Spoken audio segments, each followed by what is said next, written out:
పల్నాడు జిల్లా సత్తెనపల్లిలో మాజీ మంత్రి కన్నా లక్ష్మీనారాయణ ఆఫీస్ దగ్గర నిన్న అర్ధరాత్రి గుర్తు తెలియని యువకులు హల్చల్ చేశారు. మద్యం మత్తులో ఆఫీస్ వాచ్మెన్ పై దాడి చేసిన యువకులు కార్యాలయం తగలబెడతామని బెదిరించారు. ఘటనపై వాచ్మెన్ పోలీసులకు ఫిర్యాదు చేశాడు. అయితే వాచ్మెన్ పై దాడి చేసిన యువకులు పోలీసుల అదుపులో ఉన్నట్లు సమాచారం.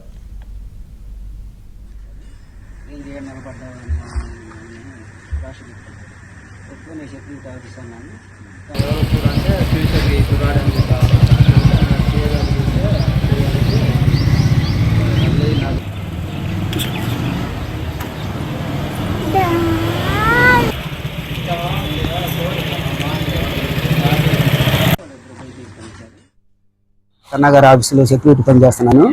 తర్వాత ఇంకా నాకు తాళాలు వేసుకుని వచ్చేలే నాకు ఎదురయ్యేంద్ర అన్నారు. ఇంకా దౌర్జన్యం చేసి కొట్టబోయారు.